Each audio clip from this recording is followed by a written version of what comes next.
Again, let me remind everybody, no questions.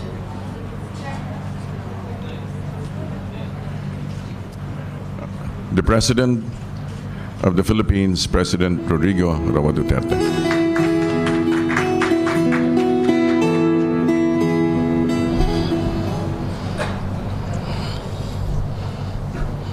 Hindi mo kayo nakabarong.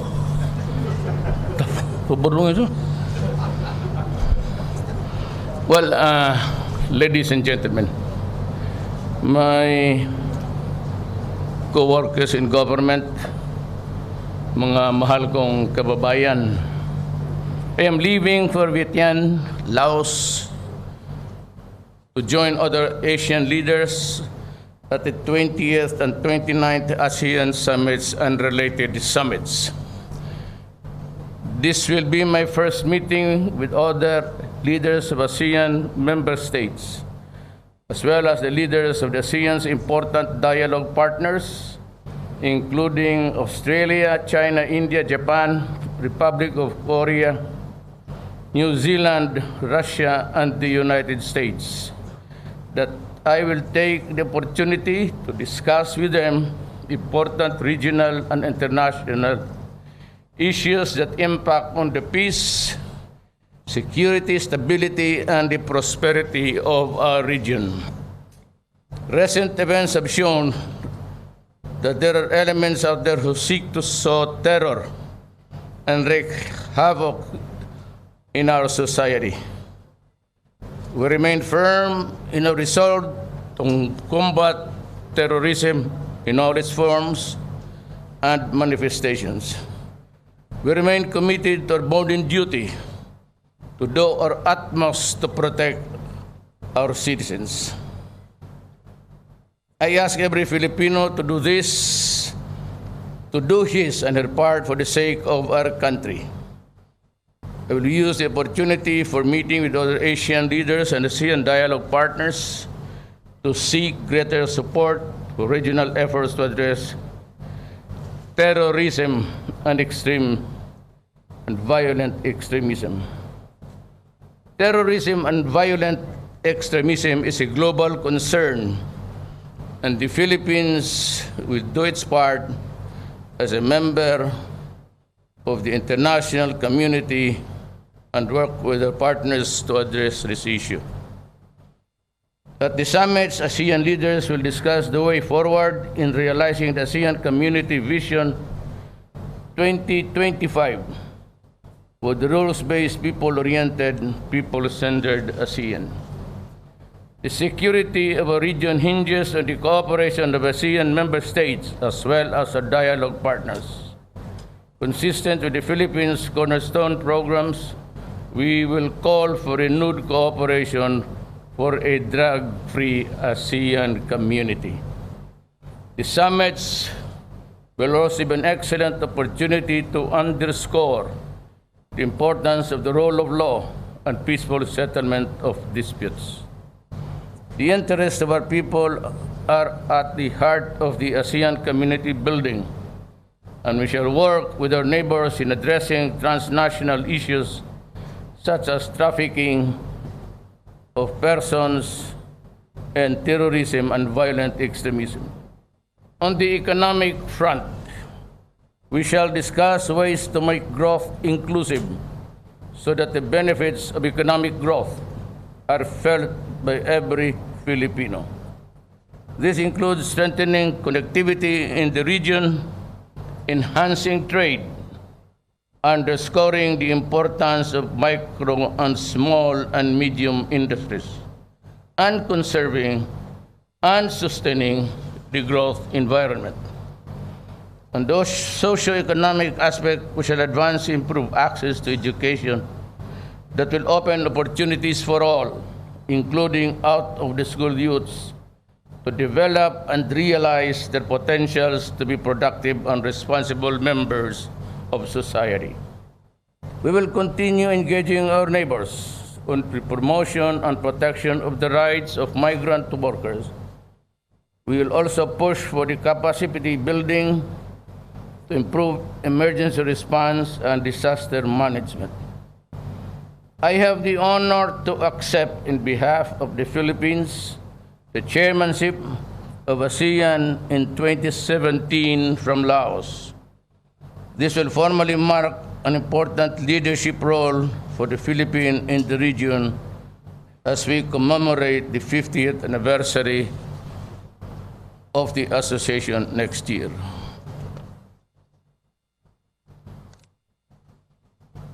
After ASEAN Summits, I will proceed with my working visit to Indonesia to discuss bilateral issues impacting our relationships. Upon my return, I will report on the gains that the Philippines achieved during the visits. Daghang salamat. Wa pa mo'y merienda? Hindi ako makpak luya siguro mo. Any questions? I'll give you a few for clarification on this statement only. Do not rumble onto politics. It's too far away. Yes, we accommodate the...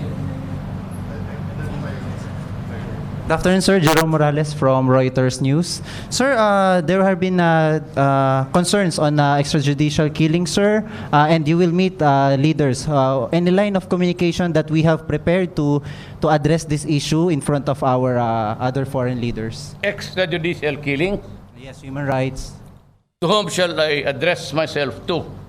And who will be asking the questions? May I know? You know, the Philippines is not a vassal state. We have long ceased to be a colony of the United States. Alam mo, marami dyan mga sa kolumnista, they look upon Obama and the United States as if we are the lapdogs of this country. I do not respond to anybody but to the people of the Republic of the Philippines. Wala akong pakialam sa kanya. Who is he? When as a matter of fact, at the turn of the century, before the Americans left the Philippines in the pacification campaign of the Moro in this island, there were about 6 million ang population ng Moro. How many died? 600. If you can answer that question and give the apology, I will answer him. I am not beholden to anybody. May mga kolumnista dyan na wait until he meets. Who is he? No, I am a president of a sovereign state, and we have long ceased to be a colony. I do not have any master except the Filipino people. Nobody but nobody. You must be respectful. Do not just throw away questions and statements. Putang ina, mumurahin kita dyan sa forum na yan. Mga ganun na. Tell that to everybody. Ito mga kolumnista, para ba akong tinatakot? Anak ka na. Umalis kayo dyan sa Pilipinas. Pumunta kayo doon sa Amerika. You write columns, you're the lapdogs of this American. Who is it to confront me? As a matter of fact, he has too many. America has one too many to answer for the misdeeds in this country. Hanggang ngayon, hindi pa tayo nakatigil ng apology niyan. That is the reason why Mindanao continues to boil. Sabi mo, that was the last century. Yang wounds na yan from generation to generation. As a matter of fact, we inherited this problem from the United States. Why? Because they invaded this country and made us their subjugated people. Everybody has a terrible record of extrajudicial killing. Why make an issue about fighting crime? Nahingi na niya maubos-ubos yan sa Mexico border niya. Look at the human rights of America along that line. The way how they treat the migrants there. Masyado kayong believe sa Amerika. Bumilib kayo dito sa atin, Amerika. Siya ang mag-explain sa akin kung bakit ganyang extrajudicial killing nila. Can he explain the 600,000 Moro massacred in this island? Do you want to see the pictures? Maybe I'll ask him. I'll make it public. We have a recorded history of that sordid period of our national life. Nobody but nobody can just... Sino ka? Yung mga American Indians mo, sa sino lang, inubos mo eh. Oh, what about the rights of those guys who died in the past? Is it because it's just the past tense, we do not answer for the present tense? You must be kidding. Stop joking yourself. Kayong mga sobra ka-believe diyang, who is you, Obama, to ask me that? I'll tell him, who are you? Tell him that. Telegraph mo ngayon. Di ako punta dito na pagkaulila dyan sa mga. We have long been a republic. I do not kneel down before anybody else except the Filipino in Quiapo walking in misery and in extreme poverty and hunger. Hindi kayo maghinto na sa droga. The campaign against drug will continue. Maraming mamatay dyan. Plenty will be killed until the last pusher is out of the streets. Until the drug manufacturer is killed, we will continue, and I will continue, and I don't give a shit about anybody observing my behavior. Siguro mabilib kayo dyan. Yung mga kulom nagbasa, Sus Mariosep. Pagkalapdog ng mga pretending to be the conscience of this. Sino ba? Sir, Bilib dyan sa Amerika. Good afternoon, sir. Sipain ko ba sa harap mo? Okay. Good Pumunta kayo doon. Good afternoon, sir. I'm Lala Babilonia from PTV Sports. Sir, what's your plan about the issue, the execution of Mary Jane Veloso in Indonesia? Hindi kita na. Sir, what's your plan about the issue or the execution of Mary Jane Veloso in Indonesia? Mary Jane Veloso, sir. About to be executed? Yes, sir. Well, I may just have to ask, we do in a most respectful and in very, very courteous way. And if my pleadings will fall on deaf ears, I am ready to accept it. For the simple reason, I do not doubt the judicial system of Indonesia. I have been there once upon a time, and I was able to observe how it works. Whether or not she is really guilty, she is bound to be culpable liability. So I might just accept the system and plead for mercy. But if President Widodo will deny it, still I would be grateful that she has been treated very well. For after all, we have our laws to follow. And had it been any other or the other way around, I might also be at the receiving end of so many pleas for mercy. And I would never know what or how to react. Yes, Pia. Hindi magalito magpahuli sila. I will change my attire in the airplane. I do not wear a barong sitting down. It's itchy. Sir, good afternoon. Could we just find out more about your declaration of state of lawlessness and when we can expect parameters or guidelines of the implementation? For example, how long it will take, if there will be any curfews on certain areas, siguro more specifics on your declaration, or if we can expect a document? Well, number one is that we should work out a very good example of how it works in other countries and the Philippines and now. But others, we have to ask for their support and maybe their cooperation of working this out. Yan ang parameter. That's the economic side of it. That's ito yung migration. Kasi bukas na lahat eh. Bukas na lahat because there's a free trade, especially if we can perfect the free trade agreement between ASEAN.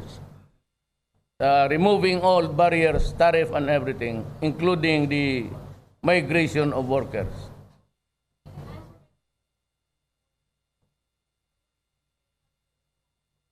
Wala mang lawlessness doon, yung lang man sa dito, tayo yan. I will not discuss it with them. I will not discuss it with them. I thought I said they better talk on the economic side. It's an internal affair which nobody should interfere, including the so-called judicial killing of the drug lords and the apparatus members of the drug syndicates. It will continue. Sabi ko, until such time that I can proclaim to the nation that we are drug-free. If that is my only purpose in this presidency, so be it. If you remove me because of the killings, then it shall be so.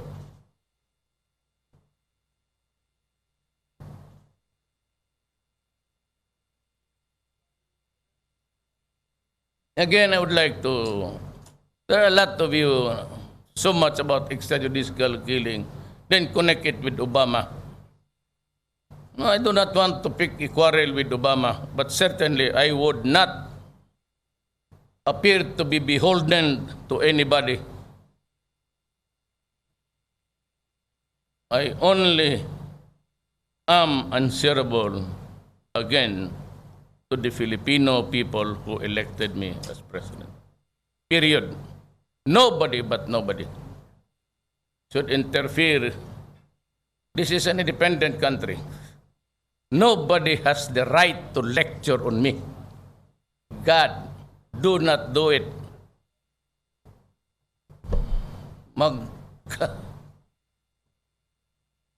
Gusto mo, the right word, magkababuyan tayo doon. Ginawa mo sa akin yan. I do not accept that proposition that anybody is superior than me. We're supposed to be equal there. My country might be small, hardly keeping up with the economic problems, but I will not allow myself to insultuhin mo yung Pilipino. But there are others who has the mental capacity of dogs who laugh at the ass of the Americans. Salamat. Ikaw ang Pangulo para sa pagbabago. Sawa na ang bayan ko sa magnanakaw na tao.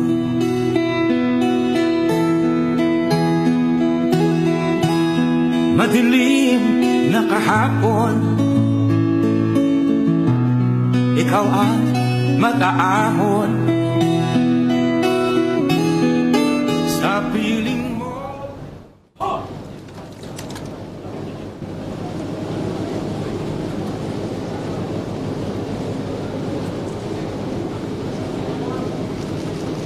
Ready? Hold. Yes, sir. Thank you. Thank you.